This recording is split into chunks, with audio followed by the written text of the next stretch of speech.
하나님 말씀 히브리서 3장 7절 19절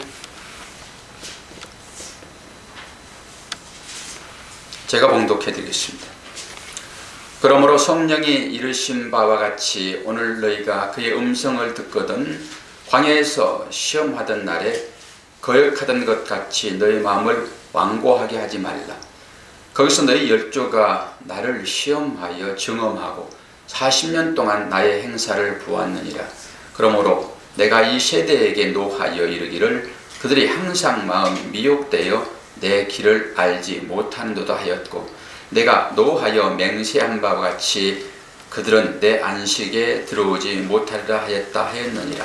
형제들아, 너희는 삼가 혹 너희 중에 누가 믿지 아니하는 악한 마음을 품고 살아계신 하나님에게서 떨어질까 조심할 것이요, 오직 오늘이라 일컫는 동안에 매일 피차 권면하여 너희 중에 누구든지 죄의 유혹으로 완고하게 되지 않도록 하라. 우리가 시작할 때에 확신한 것을 끝까지 견고히 잡고 있으면 그리스도와 함께 참여한 자가 되리라. 성경에 일렀으되 오늘 너희가 그의 음성을 듣거든 경노하시게 하던 것 같이 너희의 마음을 완고하게 하지 말라 하였으니, 듣고 경노하게 하던 자가 누구냐? 모세를 따라 애굽에서 나온 모든 사람이 아니냐?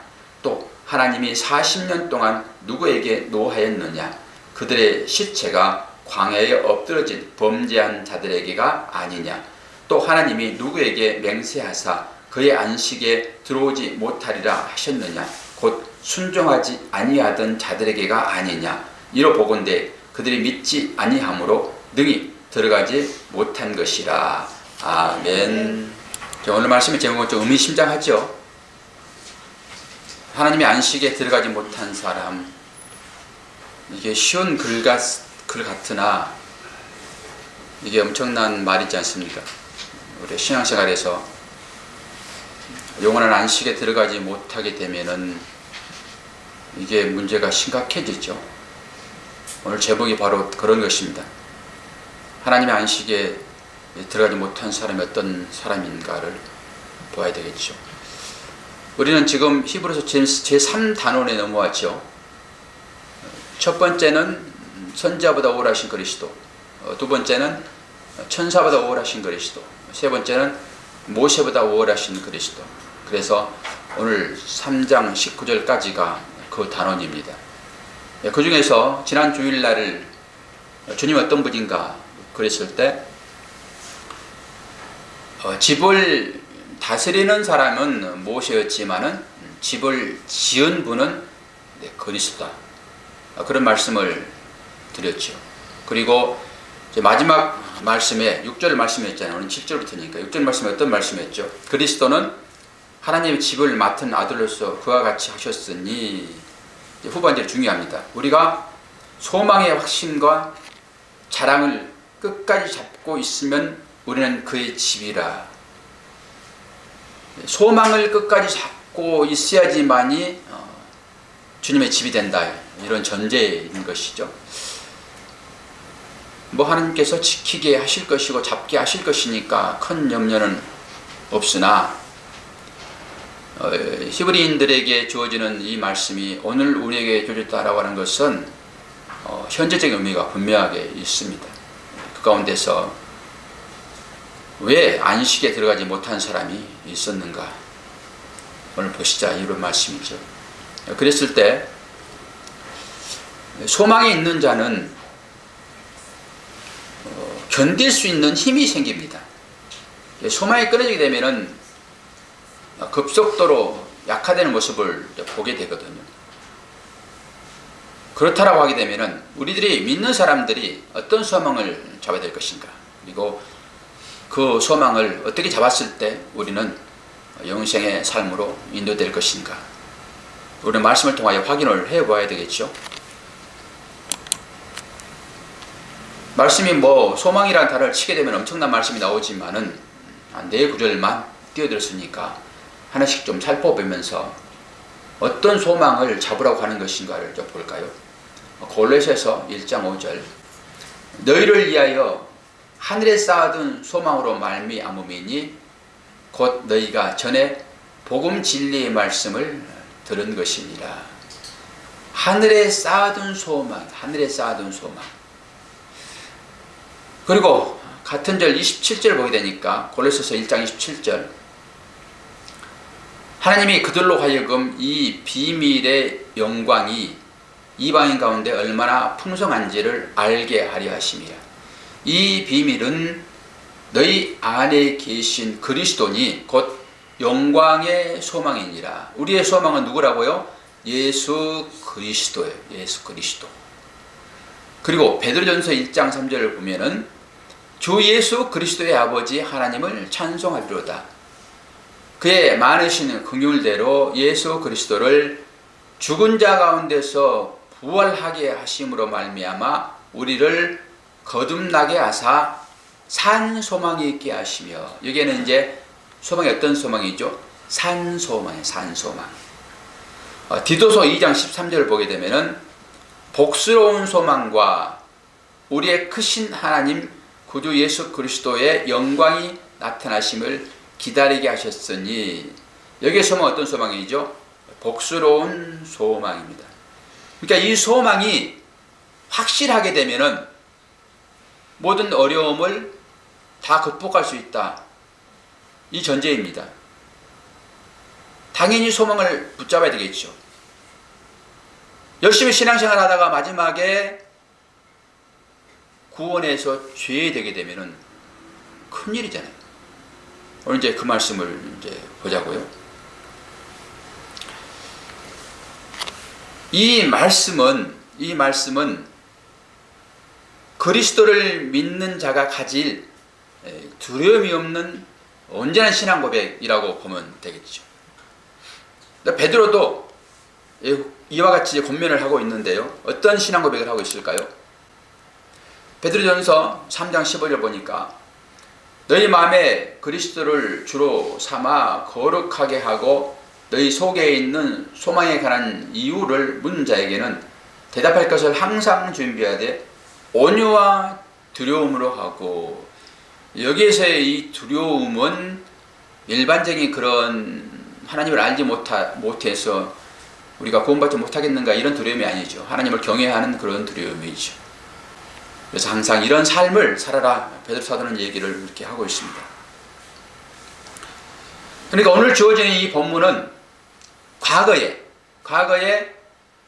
하나님의 말씀에 불순종하고 그 말씀에 따르지 않았던 사람들이 얼마나 큰 어려움을 겪게 되었는가, 그리고 그 결과가 어땠는가. 우리는 익히 성경 전체를 다 깨뚫고 있잖아요. 그래서 다 아시겠죠. 그들이 얼마나 큰 어려움을 겪게 되었는지. 그들은 광야의 여정길에서 하나님의 약속의 소망을 견고하게 붙잡고 담대하게 자랑해야 됐는데 그들의 삶은 그런 삶이 되지 않았다라는 것이죠. 오늘 인용된 대목이 그것을 얘기를 해주고 있습니다.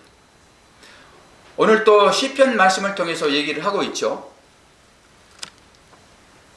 7절부터 11절까지가 그런 것이죠. 그리고 12~5절에 보게 되면 또 한 번에 같은 내용이 이제 쭉 연결되고 있는데요. 이것은 시편 95편의 말씀이 여기에 인용되고 있습니다. 95편. 사실 성경은 우리가 이제 이 말씀을 보게 되면은 볼 것이 시편 95편이 이제 이 말씀이거든요. 앞에 1절에서 지금 6절까지는 이제 본론이 한번 나오고 7절부터 11절까지가 인용된 말씀이에요. 제가 빨간 글씨로 써는 그 부분부터 지금 오늘 본문하고 연결되어지잖아요. 근데 오늘 시편 말씀이 히브리서 3장 7절부터 11절이죠. 그런데 시편 말씀도 실제적으로 7절, 8절, 9절, 10절, 11절 이렇게 되어 있어요. 저는 이걸 보면서 우연의 일치일까라고 보는 거죠. 그러지는 않을 거라고 저는 생각을 해요. 성령께서 성경을 기록하게 하셨고 성령께서 성경의 배치를 완료하신 분 아닙니까? 물론 사람이 하기는 했으나 우연의 일치라기 보기보다는 어떻게 보면은 하나님께서 일부러 이렇게 정리를 해놓지 않았는가라고 생각하는 거죠. 그래서 히브리서 기자가 바로 그 말씀을 취해다가 오늘 여기에 떡 갖다 놓았어요. 자, 그러면서 그러므로 성령이 이르신 바와 같이라는 말로 오늘 시작을 합니다. 그러므로 접속사는 중요합니다. 앞에 부분 예수 그리스도가 어떤 분인지를 얘기를 하고 그러므로 뒤에 이어지는 것이니까 그러면서 성령이 이르신 바와 같이 성령께서 오늘도 역사하시고 과거도 역사하셨고 미래도 역사하실 것이잖아요.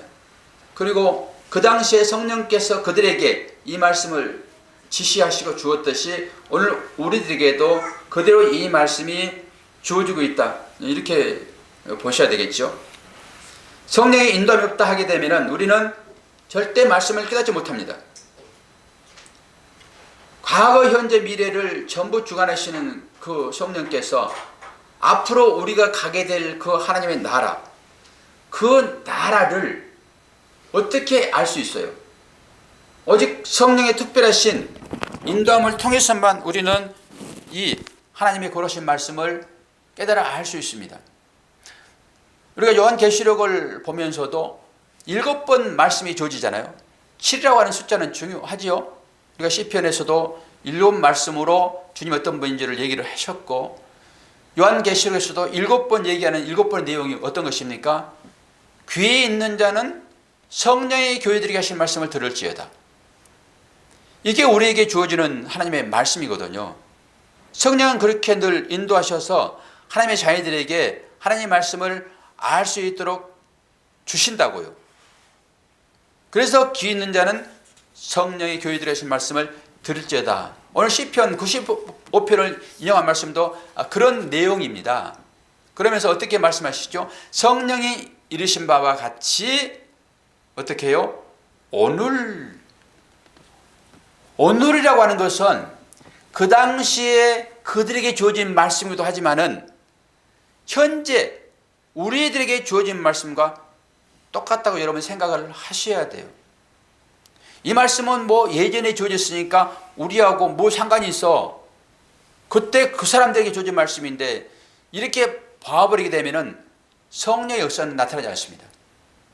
오늘 우리에게 이 말씀이 나에게 주어졌다라고 여러분이 생각을 하셔야지만이 이 말씀 가운데서 우리는 은혜를 경험하게 돼요. 그런데 이 말씀이 언제 주어졌느냐? 광야에서 시험하던 때예요. 사실 오늘 시편 95편 그 다음에 96편까지는 여러분 보시게 되면은 찬양시라고 봅니다. 찬양시. 계속 찬양을 노래하라 이런 얘기를 하고 있거든요. 그러고 나서 이제 어때요? 7절부터 오늘 본 말씀이 채택되고 있다 이러는 것이죠. 그러면 노래하는 것은 뭘 얘기하는 것입니까? 예배하는 거죠. 예배하는 자가 가져야 할 마음의 태도를 얘기하고 있죠. 지금. 그러니까 중요해요. 이 예배의 모습이 어떻게 나와야 되는 것인지를 제대로 잘 알지 못하게 되면 어떻게 해요? 안식에 들어지 못한다라고 하는 거예요. 안식은 어떤 것이죠? 하나님의 나라에 영원히 사는 것을 안식이라고 그러잖아요. 그 예배가 얼마나 중요한지를 지금 얘기를 해주고 있죠.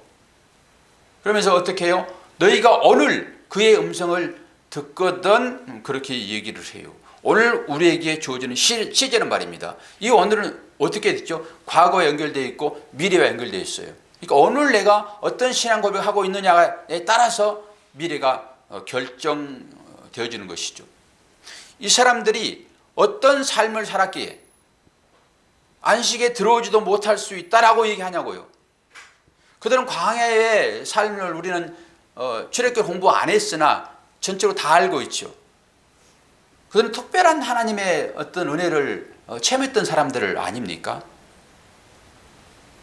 광야의 여정을 살펴볼 때 그들은 하나님의 특별한 인도하심인 불과 구름으로 그들을 인도했고 또 홍해를 건널 때 마른 땅을 건넌 것처럼 건넜잖아요.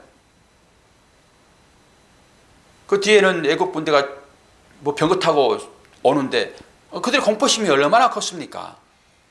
우리가 이러다 다 죽겠다. 왜 우리를 매장지가 없어서 애굽에서 우리를 꺼내가지고 이렇게 고생을 시키냐. 그런 원망을 사실 들었던 사람이 모세잖아요. 그리고 그들이 어떤 나라의 백성들도 받지 못했던 하나님의 법을 받습니다. 법. 그런데 그들은 그 법을 받는 그 신의 사람 밑에서 뭐 해요? 우상을 섬기잖아요. 우상을. 황소를 하나님처럼 섬기는. 그리고 그들이 목말라서 정말 죽음 직전에 있었을 때 그 바위를 갈아서 200만 명이 먹을 수 있는 물을 공급하시는 그 하나님. 그들이 뭘 수고로 했다고 그들이 평생을 먹었습니까? 그들은 아무 수고도 없으나 하나님께서 먹이시잖아요. 그런데 이제 배가 좀 부르니까 우리도 고기가 필요하다라고 고기를 요구하죠. 그때 하나님 또 고기를 메추라기를 보내셔서 고기를 아주 풍성하게 주시잖아요. 이렇게 하나님께서 그들에게 베푼 은혜가 엄청난데 성경을 보게 되면은 그들이 하나님을 10번 시험했다고 했습니다. 10번만 시험했겠습니까? 10번은 10이라고 하는 숫자는 온전한 숫자이기 때문에 그들은 처음부터 끝까지 하나님을 시험했다 이렇게 하죠. 그것이 오늘 광야를 살아갔던 사람들의 삶이 우리의 삶이다 이렇게 얘기를 해주고 있습니다. 그들의 삶이 어떻길래 이 안식에 들어가지 못했냐라고 하는 거예요. 제가 토요일날 이 말씀을 준비를 이제 하면서 생각을 좀 해봤는데 우리 1세대는 가나안 땅에 들어가지 못했기 때문에 그들은 전부 다 지옥 갔을 것이다. 그리고 제2세대만 가나안 땅에 들어갔으므로 그들만 천국 갔을 것이다 라고 결론적으로 설교하고 뭐 여러분 듣고 하셨잖아요. 근데 그 내용은 다시 한번 제가 종합적으로 뒷부분에서 한번 말씀을 드려볼게요. 오늘 민수기서 16장을 보게 되면은 그들의 삶이 이제 나오는데요.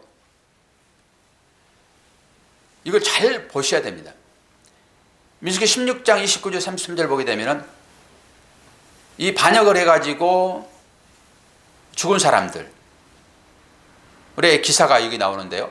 곧 이 사람들은 죽음이 모든 사람과 같고 그들이 당하는 벌이 모든 사람이 당하는 벌과 같으면 여호와께서 나를 보내심이 아니거니와 만일 여호와께서 새 일을 행하사 땅이 입을 열어 이 사람들과 그들의 모든 소유물을 삼켜 산채로 수월에 빠지게 하시면 이 사람들이 과연 여호와를 멸시한 것인 줄을 너희가 알리라. 그가 이 모든 말을 마치자마자 그들이 섰던 땅바닥이 갈라지니라. 땅이 그 입을 열어서 그들과 그들의 집과 고라에게 속한 모든 사람과 그들의 재물을 삼키매 그들과 그의 모든 재물이 산채로 수월에 빠지며 땅이 그 위에 덮이니 그들이 회중 가운데서 망하리라. 이게 지금 광야의 여정을 걸었던 사람들이 당하는 현실이었습니다. 이걸 가지고 지금 얘기를 하는 거거든요. 이게 이제 민수기 16장 전체를 살펴보게 되면은 이게 뭔 말인지 다 알지요. 이스라엘 백성들이 특별하신 하나님의 섭리에 따라서 구원을 받고 모세와 아론을 지도자로 세워서 그들이 하나님의 명령을 수행하는 과정 중에서 이 고라 자손과 몇 자손 지파가 이 지금 대적하는 장면입니다. 왜 너희들만 하나님의 특별하신 선택받은 자라고 하며 왜 너희들만 제사를 하니? 우리도 제사를 할 수 있어. 이렇게 얘기를 하는 거거든요, 지금. 그때 하나님이 이 고라 자손에 대하여 행했던 일입니다. 29절 한번 보십시오. 곧 이 사람들의 죽음이 모든 사람과 같고, 이건 어떤 것이에요? 일반적인 자연사를 얘기합니다. 뭐 사고 나가지고 죽는다든지 병들어 죽는다든지 이런 얘기들을 하는 것이죠. 이게 일반적인 거잖아요. 모든 사람들은 그렇게 죽음을 갖잖아요. 그런데 뭐라고 그래요? 그들이 당하는 벌이 모든 사람이 당하는 벌과 같으면 여호와께서 나를 보내심이 아니다라고 하는 거예요. 이게 지금 지도자로 세웠던 자의 기도인 것이잖아요. 모세의 기도이겠죠, 당연히. 이 하나님을 원망했던 이 사람들이 일반적인 어떤 죽음이라 하게 되면은 내가 하나님으로부터 보내받지 않는 사람이다라고 하는 증거가 되거니와 30절 만일 여호와께서 새 일을 행하사 땅의 입을 열어서 이 사람들과 그들의 모든 소유를 삼켜 산채로 수월에 빠지게 하게 되면 여기 지역입니다. 수월. 이게 구원받지 못한 자예요. 수월에 빠지게 하면은 이 사람들이 과연 여호와를 멸시한 것이 분명하다 이런 것입니다. 그러니까 오늘 이 사람들이 영원한 안식에 이르지 못한 사람이 되는 거예요. 지금 어떤 사람이에요? 하나님을 대적하는 거예요. 그러니까 이 말씀을 뽑아가지고 목사들이 잘못 사용할 수 있습니다. 하나님께서 기름 부으신 목사의 말에 저항한다든지 목사의 말에 순종하지 않게 되면은 하나님께서 그 사람들을 이 고라 자손처럼 할 것이다. 이렇게 성경을 그대로 볼 수도 있습니다. 그러면 여러분들은 이것이 하나님 가르침이 아닙니다라고 말할 수 없어요. 왜? 성경이 나와 있기 때문에. 성경을 겉으로 보게 되면은 이 말씀을 율법으로 써서 전부 올가맬 수 있습니다. 다른 것으로 어떻게 올가맬 수 있어요? 하나님 말씀으로 올가맨다고요. 공포심을 조장을 충분히 할 수 있죠. 그러면서 이것이 하나님의 말씀입니다라고 얘기하게 되면은 그 목사는 거짓말을 전하는 목사가 되는 것입니다. 목사는 어떤 측면에서 가정교사라고 그랬죠. 지난주 오후 예배 때 말씀을 잠깐 드렸잖아요. 모세가 이스라엘의 가정교사인 것이죠. 그러면 가정교사는 누구를 위하여 버림받은 자냐? 가정의 일원이요. 가정의 일원을 위하여 잠시 버려진 자가 모세예요. 그러니까 가정교사보다는 가정에 속해 있는 권속들이 중요하다 이런 얘기죠. 그러니까 하나님이 누구를 버리냐? 그러면 당연히 모세를 버리겠죠. 그렇지만은 하나님 나라의 측면에서 보게 되면은 예수 그리스도가 주인이시고 우리는 다 같이 목사나 일반 성도나 다 같이 그 안에 들어있는 자이기 때문에 또 똑같은 의미가 있는 것입니다. 그런 측면에서 여러분들 보시면 되겠죠. 이걸 잘못 사용하게 되면은 보아라. 하나님께서 택하여 세운 지도자에 대하여 여러분들이 거부하게 되면은 이런 종말을 맞이할 것이다. 이렇게 겁박할 수 있습니다. 그런데 직분을 얘기하는 것이 아니라 그가 가지고 있는 그 하나님의 말씀을 얘기하는 거예요. 이 말은 사람을 얘기하는 것이 아니라 그 말씀에 대하여 거부한다든지 말씀에 대하여 순종하지 않는다든지 그 말씀에 대하여 잘못된 생각을 갖게 되면 이런 결론을 맞이할 것이다 라고 하는 의미인 것이지 모세 자체를 얘기하잖아요. 그건 잘못 생각하게 되면 겉으로 드러난 모세와 아론은 질성이니까 이 사람 말에 거역하게 되면 그런 일을 당할 것이다 라고 할 수 있어요. 그런 건 아닙니다. 그들이 가지고 있는 이 하나님의 말씀이에요. 그러니까 여러분들도 설교하는 설교자를 보지 마시고 설교하는 자가 뭘 말하고 있는지 그 내용을 보셔야 된다고요. 아유, 저 목사가 오늘은 어떻게 넥타이를 조금 이상하게 삐딱하게 매고 있네? 이런 거 보지 마시라고요. 저분이 지금 어떤 얘기를 하고 있는가가 중요해요. 하나님은 중심을 보시잖아요. 겉으로 드러나는 거 가지고 여러분들에게 그걸 요구하게 되면은 저는 율법 선생이 되어서 여러분과 저는 한꺼번에 오늘 구원받지 못할 자로 떨어지게 될 것입니다. 그걸 잘 보시라 이런 것이에요. 결론적으로 바로 이렇게 하나님을 거역한 자들은 수월에 빠지게 됐다. 곧 지옥 같다 이러는 것입니다. 어떤 말씀이에요? 하나님의 말씀에 순종하고 사느냐 안 사느냐가 결정되어지는 거예요. 그 하나님의 말씀에 순종하는 것은 어떤 것이죠? 하나님의 말씀을 듣는 것입니다. 이게 1차적인 거예요. 하나님 말씀을 일단 들어야지만이 그 말씀에 순종하지요. 그런데 이 순종이 어떻게 나올 것인가 라고 하는 것은 또 다른 측면이에요. 그것이 율법으로 나올 수도 있고 언어로 나올 수도 있습니다. 말씀에 순종하면서 여러분들이 이 말씀을 그대로 잡아서 율법으로 하게 되면 또 다른 지옥으로 가게 되어 있습니다. 이 말씀의 의미를 가지고 나는 죄인입니다라고 자각하셔야 돼요. 주님의 은혜 가지고서는 도저히 난 구원받을 수 없는 자이군요. 이것이 느끼져야지 되는 거예요. 이걸 순종이라고 그래요. 그냥 행동으로 나타나는 것이 아니라. 구약에도 하나님 말씀에 순종하지 않게 되면은 수월에 빠진다, 지옥에 간다, 이런 것이 쉽게 말했어요. 그런데 신약에도 이걸 그대로 증명을 해줘요. 유다서 1장 11절. 화 있을진저 이 사람들이여 가인의 길에 행했으며 싹을 위하여 발람의 어그러진 길로 몰려갔으며 고라의 폐역을 따라 멸망을 받았도다. 여기에 지금 마지막에 나오는 것이 고라의 사건입니다. 앞부분은 여러분 다 아시는 내용이잖아요. 가인, 살인자. 당연히 죽죠. 그리고 발람은 거짓 선지자이긴 하나 하나님께서 잠시 쓰는 그런 사람이에요. 그 사람도 온전히 하나님의 말씀에 따라서 행동하지 않게 되면은 이 발람이 이상한 꾀 하나를 제시를 했어요. 저주는 못했어요. 실제적으로 이 축복을 하라고 하나님이 그러시는데 이 돈을 받았기 때문에 축복을 하지 못하고 이 이스라엘 백성은 저주하라고 그러니까 저주는 실제 하지 못하고 꾀를 하나 냈는데 그 꾀가 어떤 것입니까? 이방 여인들을 이스라엘 백성들이 택하라고만 해요. 그럼 이방 여인들이 갖고 있는 건 뭐죠? 우상에 당연히 우상 숭배자로 몰아가는 것입니다. 이게 발람의 어그러진 길. 잘못 가르치게 되면요, 여러분 다 죽습니다. 발람도 마찬가지고 그에 따라 행하는 듣는 분들도 마찬가지고요. 잘 들으셔야 돼요. 잘 듣는 것이 그래서 순종이다. 이렇게 얘기를 해요. 우리는 그래서 말씀을 보면서 늘 이 말씀의 일관성을 늘 생각을 하고 이 말씀을 보셔야 돼요.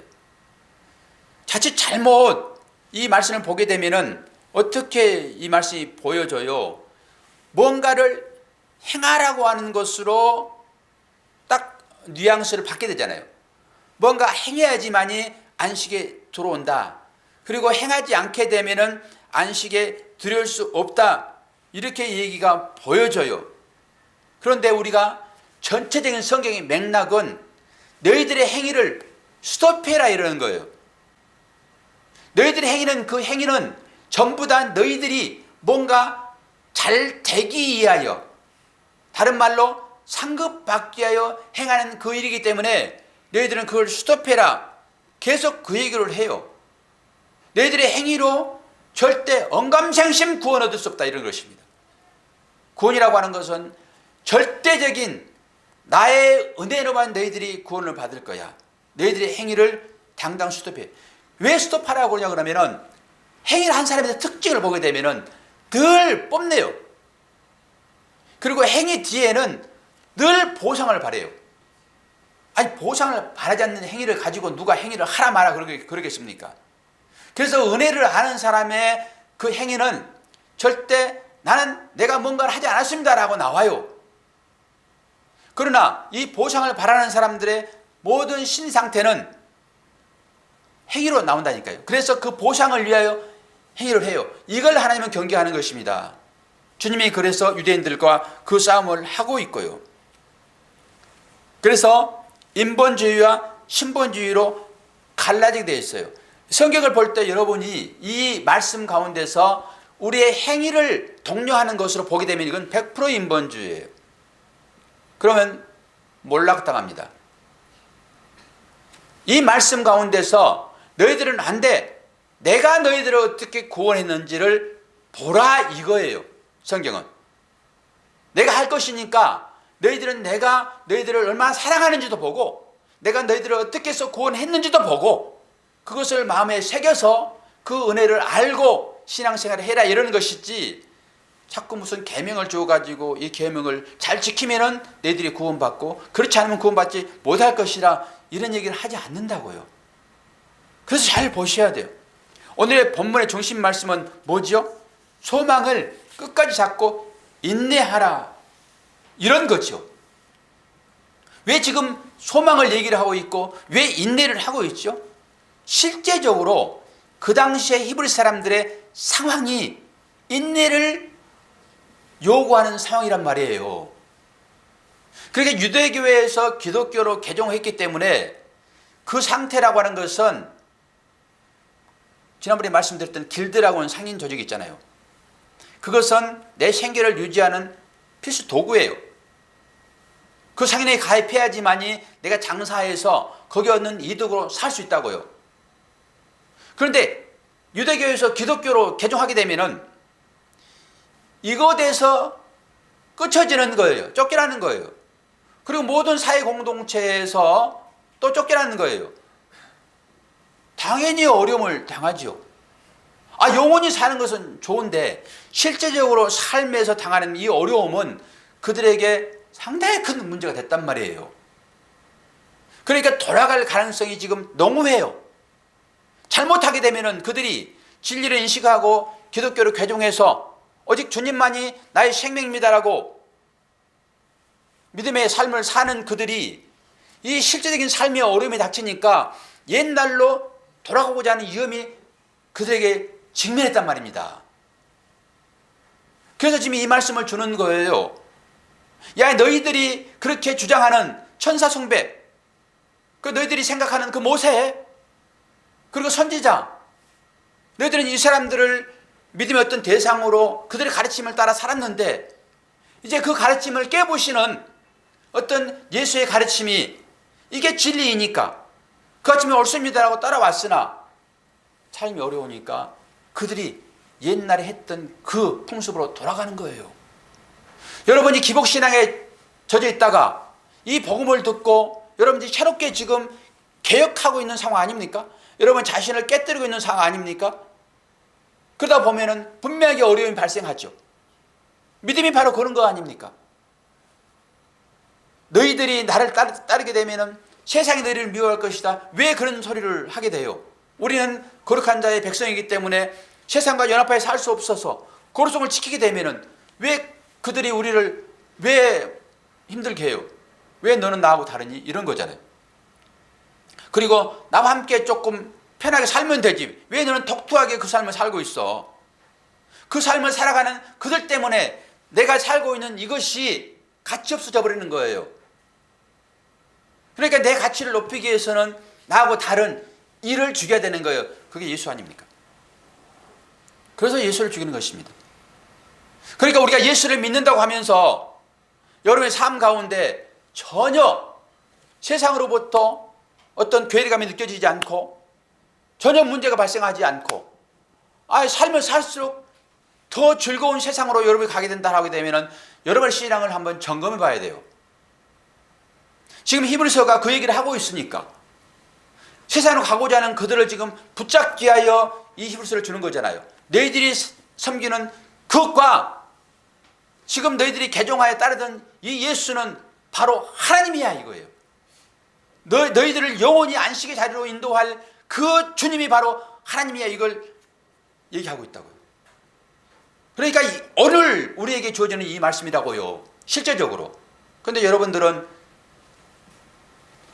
그런 유혹이 없습니까? 믿음 생활하면서 세상에서 주는 그 달콤함, 이건 정말로 육신적인 것이기 때문에 우리가 그 유혹에 빠질 수 있거든요. 그 유혹에 여러분은 안 넘어가십니까? 그럴 때 이 시편이 우리에게는 정말로 중요하다고요. 우리가 영원한 안식이라고 하는 구원으로 가게 될 때 우리가 이 어려움들을 분명히 극복하고 가야지. 이 어려움을 극복하지 않고 어떻게 갑니까? 어떻게? 불순물이 다 제거되지 않고서는 100% 순금이라고 말할 수 없잖아요. 하나님의 자녀들이 전부 세상에 물들어 있기 때문에 그 때를 베끼려고 그러면은 당연히 양재물에 넣어야 되겠죠. 때를 빼는 것이 양잿물 아닙니까? 그 비누잖아요, 비누. 양잿물로 하지 않고서 어떻게 때가 빠졌습니까? 그리고 금이라고 하는 것은 당연히 재련을 해야죠. 재련을 해야지만이 불순물을 받죠. 우리 인간 삶의 형태가 바로 재련의 상태예요. 양잿물로 때를 빼는 과정이라고요. 이게 성도의 삶입니다. 예전의 삶은 전혀 그게 상관없었죠. 뭐 상관이 있어요? 양잿물이 뭐 필요했습니까? 그냥 세상과 같이 살면 되는 것이고, 또 묻으면 뭐 합니까? 오히려 세상 사람들은 뭘 묻혀놓고 그럼 더 좋죠. 아니 그거로 금으로 싹 칠해보세요. 더 좋아하지. 근데 실질적으로 하나님은 그걸 다 걷어내는 작업이 바로 그리스도로의 삶을 살아가는 자의 삶이라고요. 그래서 어려운 것이지 뭐가 어려워요. 실제로 무슨 핍박이 이 세상에 옵니까? 그 당시의 사람들처럼 우리가 무슨 핍박을 받습니까? 이 시대는 그런 핍박은 전혀 없어요. 오히려 더 핍박을 하게 되면은 우리한테 부와 명예와 이것이 훨씬 더 큰 핍박일 수 있죠. 그런데 그게 보여집니까? 귀 있는 자만 그 소리를 알아들을 수 있어요. 그게 뭔지를. 오늘 15절에서 이 말씀 한번 봐요. 성경에 일렀으되 오늘 너희가 그의 음성을 듣거든 경노하게 하시던 것 같이 너희 마음을 완고하게 하지 말라. 이 말이 중요해요. 그러면서 13절에 또 한 번 나오는데 오직 오늘이라 일컫는 동안에 매일 피차 권면하여 너희 중에 누구든지 죄의 유혹으로 완고하게 하지 않도록 하라. 이게 완고하다, 이것은 이제 굳게 하다, 굳어지게 하다 이런데, 굳게 하다 이것은 능동태에 속하고요, 굳어지게 하다 이것은 수동태에 속해요. 그런데 우리가 이 완고하게 된 과정이 자기 스스로 완고하게 되어지게 되면 안식이 못 들어갑니다. 스스로 굳어지게 되면 절대 안식이 못 들어가요. 이것은 능동태예요. 그런데 수동태로 쓸 때가 있었어요. 그게 출애굽하는 과정 중에서 하나님께서 바로에게 바로를 완고하게 해요. 그러니까 스스로 완고하게 되든지 누군가로부터 완고하게 해지든지 완고하게 되어지게 되면 굳어져 가지고 구원에 이르지 못한다. 이 얘기를 하고 있습니다. 죄의 유혹으로 완고하게 되지 않도록 하라. 완고했을 때 안식이 들어지 못한다. 이런 거 아닙니까? 그런데 오늘 저는 피차 권면함을 좀 주장하고 싶어요. 피차 권면하여 너희 중에 누구든지 제 유혹으로 완고하게 되지 말라 그러잖아요. 피차 권면한다. 그럼 우리는 이제 옆 사람을 볼 수 있어요. 이게 신앙의 공동체의 어떤 삶의 여정입니다.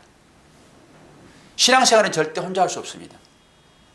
꼭 같이 해야 됩니다. 저도 유혹에 빠질 때 있거든요. 그러면 아내로부터 조언을 받습니다. 제가 어떤 위험에 빠지게 되면요, 안 보입니다. 그때 조언자가 필요합니다. 여러분들이 어떤 위험에 빠지게 되면은 제가 조언을 해서 여러분들을 바른 신앙으로 세워내야 할 책임이 저한테 있고요.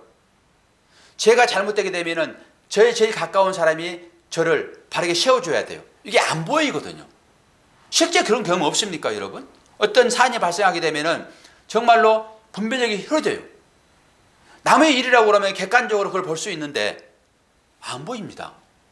그때 이 피차 권면이라는 소리가 필요해요. 그래서 신앙생활은 같이 하는 것입니다. 혼자 하면 너무 어려워요. 그래서 우리 주위에 여러분 힘들고 어려울 때 피차 권면 여러분 하셔야 됩니다. 피차 권면이 저는 기도로도 상관되어진다고 생각을 해요. 기도. 이게 권면일 수 있잖아요. 신앙생활은 절대 혼자 할 수 없습니다. 실제적으로 몸이 아프게 되면요, 자신은 자신을 위해 기도가 안 됩니다. 여러분 다 경험하시잖아요. 그때 누가 기도해줘야 됩니까? 옆 사람이 기도를 해줘야 됩니다. 이게 피차 권면입니다. 피차 권면. 그래서 내 옆에 어떤 사람이 있는가가 중요해요. 여러분 친구를 사귈 때 세상 친구의 관념으로 친구를 사귀지 마십시오. 그러면 같이 끌려가게 되어 있습니다. 나는 세상적으로 산다 하더라도 여러분 친구는 믿음 있는 사람을 세워놓으십시오. 이게 이길 수 있습니다. 그러나 이거 사는 길이에요. 여러분의 가정을 누가 책임진지 아십니까? 돈 많이 벌어오는 사람이요? 그게 아내일 수도 있고 남편일 수 있습니다. 돈이 힘이잖아요. 그러니까 돈 버는 사람이 힘이에요. 세상은. 그게 가정을 유지한다고 보십니까? 절대 아닙니다. 가정을 유지하는 힘은 하나님을 믿는 믿음에서 나와요. 아무리 힘없이 보이는 사람이더라도 그가 무릎 꿇고 기도하는 그 자리에서 여러분 힘이 나온 것을 여러분 아셔야 돼요. 여러분 친구는 바로 그런 사람을 세우시라고요. 여러분 세상에서 허랑방탕 하십시오. 그러나 친구는 분명하게 믿는 사람을 세워 놓으셔야 돼요. 그래야 돌아올 여지가 생기는 거예요. 그렇지 않고 그냥 같이 나와 같이 그냥 살자라고 하게 되면 같이 멸망합니다. 그러니까 깨어있는 자가 가정에서는 주인인 거예요. 성경에서는 남자 여자가 없어요. 사람인 것이지. 완고하게 하다. 근데 제가 이게 오늘 찾아보니까 이 피차 권면이라고 했을 때 피차라는 말이 너 자신이 yourself예요. 아, 저는 이걸 보면서 느낌이 확 왔어요. 우리는 피차 그러면은 상대방을 얘기하잖아요. 너 자신 yourself입니다. 여러분 스스로에게 자신을 권면하셔야 돼요. 여러분 스스로에게. 그리고 이웃이 바로 여러분이 돼요. 그래서 같은 의미로 서로 권면하셔야 돼요. 피차라는 말은 나 자신에게 해당되는 말인 것이지 이웃에게 해당되는 말은 아니에요. 왜? 이웃이 곧 나이기 때문에. 이걸 깨닫게 되면요 훨씬 폭넓어지고요 기도가 깊어지고 이웃 사랑이 거기에서 나오게 돼요. 오늘 제가 토요일날 새벽에 느꼈던 그 감정 마무리하고 정리할 텐데요. 그러면은 구원 못 받은 자는 어떤 사람이었는가? 그럴 때 하나님 말씀에 순종하지 아니하고 하나님 이름을 높이지 않는 하나님을 대적하는 삶이었는데, 그러면 1세대는 우리는 다 죽었다고 그러잖아요. 그러면 그들이 구원 받지 못했는가? 구원 받았는가? 구원 받지 못했다라고 우리는 생각할 수 있죠. 과연 그럴까예요? 가나안 땅에 들어가지 못했던 모세가 구원 받았을까요? 못 받았을까요? 응? 구원 받았잖아요. 뭘 증명을 해요? 변화산에서 주님과 함께 모세가 등장하잖아요. 그 하나만 보더라도 구원 받은 거죠. 뭐. 그러면 가나안 1세대가 200만인데 전부 다 선한 일을 못했을까요? 한 사람도 하나님의 마음에 합당한 자가 없었을까요? 그리고 제2세대, 이 세대는 전부가 다 200만이 다 하나님 마음에 합당해서 구원받았을까요? 그런 생각이 어제 아침에 들어가더라고요. 그럼 이게 무슨 얘기를 하고 있지? 우리는 일반적으로 하나님 말씀에 순종하지 않으면 다 그냥 구원 못 받게 할 것이니까, 우리는 하나님 말씀에 순종하고 구원 받아야지 이렇게 가니까, 그렇게 되면은 성경의 전체적인 어떤 흐름이라고 하는 것은 하나님의 은혜로 구원받는다 그런 거잖아요. 그런 측면에서 제가 생각해 본 거죠. 성경에 일관성이 있어야 되니까. 어떤 때는 행위를 강조했다가 어떤 때는 하지 말아라 했다가 막 헷갈리잖아요. 그럼 행위를 강조한 것은 무엇인가라고 하는 거예요. 그럴 때 저는 1세대가 모두 다 구원받지 못한 것이 아니라 하나님은 1세대와 같이 자기 중심적인 삶을 살아가는 그것이 곧 자기를 우상 삼아 살아가는 사람들의 형태인 것이잖아요. 내가 우상이에요. 여러분 단테서 우상 찾지 마세요. 내가 우상이에요. 내가 나를 높이려고 하는 세상 가치로 살아가는 모든 것은 다 우상이니까 그 사람들이 1세대 아닙니까? 우상 숭배라고 딱 정의를 해놨지만은 나도 너처럼 할 수 있거든 이런 거 아닙니까? 고라 자손들이 왜 너만 하나님 일을 한다고 하고 있어? 나도 좀 해보자. 나도 얼마나 은혜를 받았고 나도 얼마나 열심히 했는데 왜 너만 하나님 앞에서 네 이름을 드러내니? 나도 내 이름 드러내자. 이게 고란 자손 아닙니까? 그러니까 내 이름을 드러내고 싶은 사람들의 어떤 전부 형태가 불순종이에요. 그게 우상 숭배자라고요.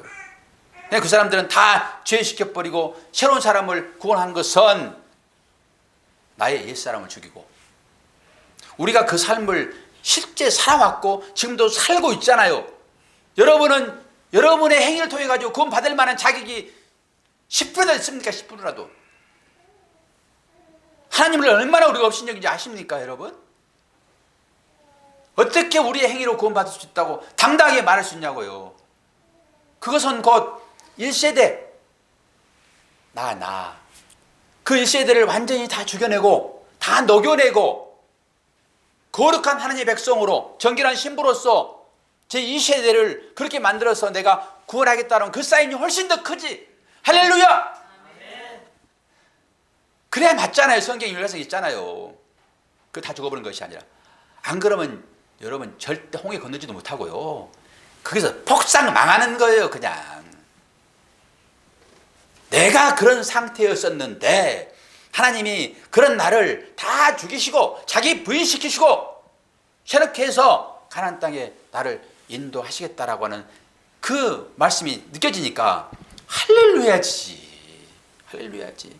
하나님 어떻게 이런 나를 그렇게 고생고생 하시면서 나를 그렇게 이끄십니까? 그리고 나뿐만 아니라 또 실제적으로 육체적으로 어려움을 당하고 있는 분들이 계시잖아요. 그 마음이 들어오니까 눈물이 안 날 수가 없어요. 실제적으로 뭐 수술도 하고 그 치료 경과를 지금 과정에 있는 사람은 어차피 그렇지 하나님 나와 함께 하시지 이건 내가 이겨낼 수 있을 거야. 많은 분들이 기도하고 있고 하나님이 특별하게 이것은 나에게 주신 것이니까 내가 이겨낼 수 있을 것이야 라고 이 손 한번 움켜쥐면은 사실 이겨낼 수 있어요. 그거 뭐 왜 못 이겨냅니까? 마음만 먹으면 할 수 있지. 하자 그래 해보자. 그런데 그것보다 더 무섭고 어려운 것은요 뭔가 기다리는 상태예요. 권사님 안 그래요? 그 기다림이 얼마나 힘들고 어려운지 아십니까? 내 친구 부인이 암 조직을 병원에 뛰어가지고 검사하고 그리고 초조 불안한 그 아내의 모습을 저한테 얘기해 주더라고요. 왜 사람이 됐었어요 그때. 그리고 어떤 사람은 아니라고 해가지고 안도감을 얻고 어떤 사람은 진짜 수술을 막 했고 그런데 수술을 할 때는 참고 이겨낼 수 있어요. 아니까 그렇지 않으면 함께 하시지.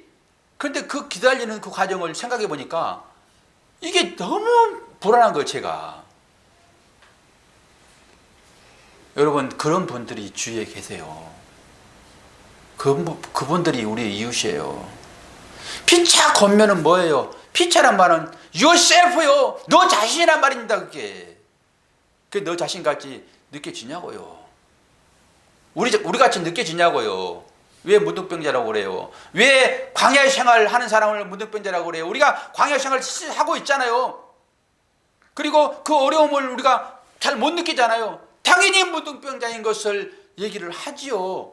우리가 문둥병자가 아니라 문둥병자 같은 심리 상태. 그러니까 너희들을 가지고 어떻게 내가 집을 짓겠냐. 너희들을 감각 있는 자로 너희들을 내가 만들어야지. 그래서 여러분 고통이 왔었을 때 고통이 느껴지게 되면 여러분 살아있는 거예요. 문둥병자는 고통이 점점 없어져요. 떨어져 나가도 모른다니까. 너희들이 다 문둥병자다.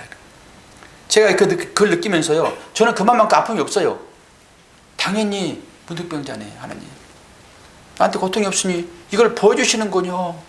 너의 상태가 그런 것이다라는 걸 보여주기 위하여 그 단어를 차용한 것이지 우리가 무슨 문둥병자입니까? 너희들의 심리 상태가 그런 것인지를 너희 알아야 돼. 어떻게 너희들이 한 형제라고 그러면은 그 아픔을 경험하지 못해. 내가 어떻게 너희들을 살리는 줄 알아? 그 은혜에 우리 반응하셔야 돼요. 그렇게 반응한 자는 여러분 신앙생활을 가볍게 여기지 않아요. 절대 가볍게 여기지 않아요. 말씀의 순종을 여러분 하게 되어 있어요.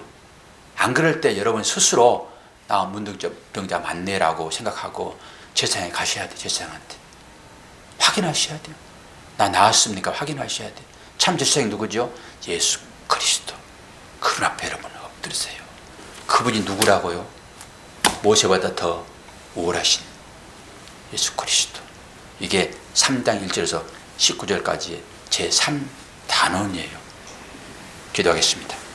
하나님 아버지, 입이 천만 개 있어도 할 말이 없는 것이 우리인 것을 고백하지 아니할 수 없습니다. 사랑이라 말하지만은 전부 거짓되고, 용서라고 말하지만은 내 가운데 복수심이 가득하고, 이웃을 위하여 내 정성을 펼치겠다라고 하면서 그것은 전부 이기적인 것이었습니다. 자신을 말씀을 통하여 보지 않고서는 온전하게 볼 수 없는데, 말씀이신 거울 앞에 내 자신을 보게 하시고 금방 잊어버린 자가 아니라 볼 때 자신을 발견하고 회개로 나와 하나님의 사랑하는 자 되었음을 확인하고 이웃 사랑하는 자로 오늘도 세워질 수 있도록 은혜 허락하여 주옵소서. 내가 편하고 내가 안전하고 한 것은 내 옆 사람이 지금도 죽고 있다는 이 사실이 알려지기를 원합니다. 아버지, 주님이 그렇게 하셨기에 내가 지금 이 순간 살고 있고 호흡하고 있음을 고백하는 진실한 우리 모두가 될 수 있도록 은혜 내려 주옵소서. 예수 그리스도 이름으로 기도하옵나이다. 아멘.